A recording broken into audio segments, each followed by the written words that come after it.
गोटे शुककीटरू सुंदर उड़ंता प्रजापति परिणत हेबा ए दृश्यटा आमे समस्ते प्राय जानिछे। किंतु कौन एहा केवल गोटे साधारण परिवर्तन ना, एहा पछरे गोटे बहुत गभीर आउ चतुर विवर्तनीय रणनीति लुचि रहिछि। प्रश्न हेउछि एमिति हुए केमिति? माटीरे चालुथुबा गोटे जीव जहार एकमात्र काम हेउछि खाइबा आउ बढ़िबा, से हठात पूरा बदली जाई उड़ीबा, महु पीबा आउ प्रजनन करिबा बोली गोटे जीवरे परिणत हेउछि केमिति? एइटा गोटे बड़ जैविक रहस्य परि लागे नुहे के? आउ एही रहस्यर समाधान एक चमत्कार रणनीति रे लुचि रहिछि। प्रजापति निज जीवनर दुईटी सबुठु गुरुत्वपूर्ण कामकु पूरापूरी अलगा करि दिए। गोटे पर्याय रखे केवल बढ़िबा पाई आउ आर पर्यायटा केवल प्रजनन पाई, आउ एइटा ही ता सफलतार मूल चाबिकाठी।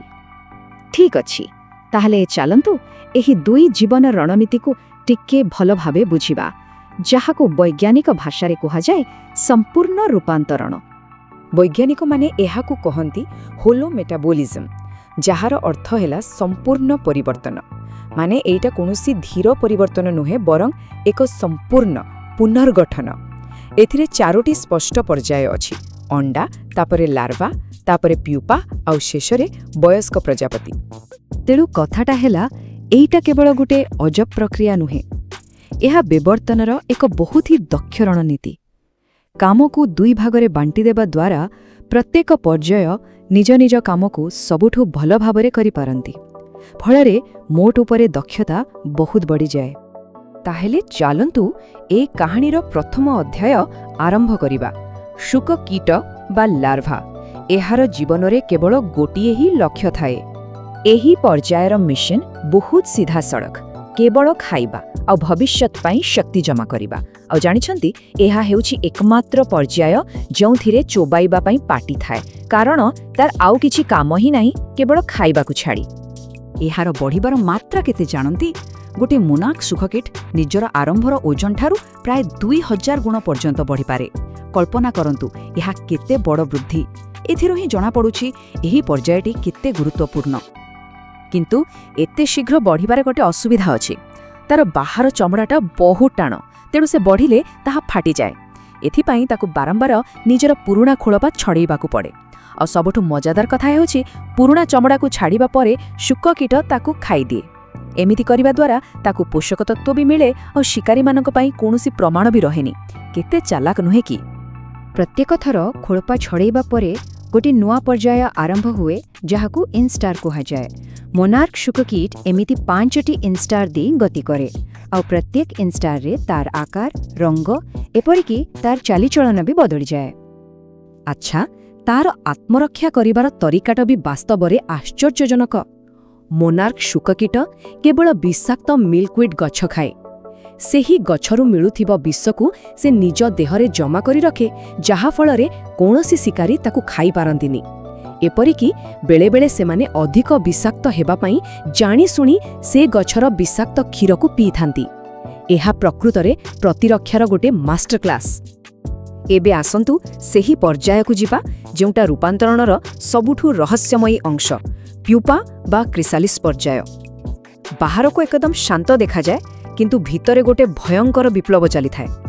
तेणु एटा विश्रामर समय नुहे, एहा एक कोशीय विप्लवर क्षेत्र। एही कथाटी परिस्थिति को पूरा ठीक भाबे वर्णना करुछि।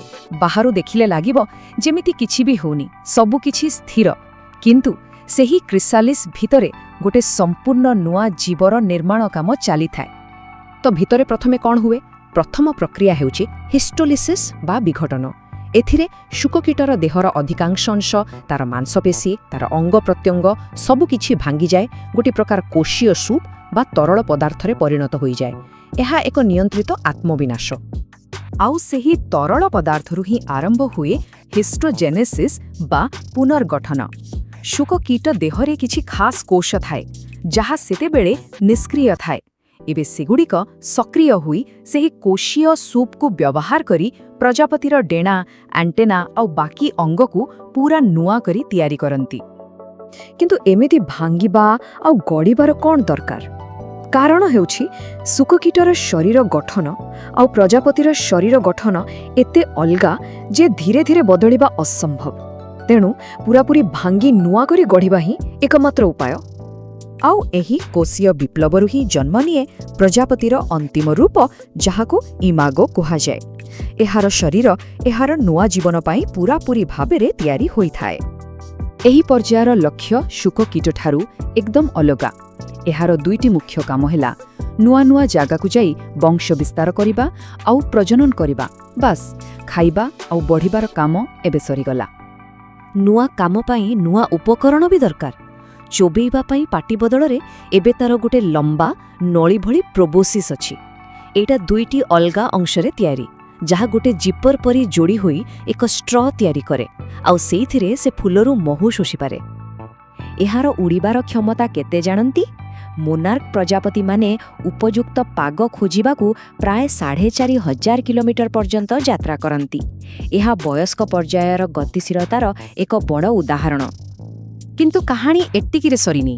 ଏହାର ଜୀବନଚକ୍ରରେ ଆହୁରି ଏକ ସ୍ତରର ଜଟିଳତା ଅଛି, ଯାହା ତାକୁ ପରିବେଶ ସହିତ ଖାପ ଖୁଆଇବାରେ ସାହାଯ୍ୟ କରେ।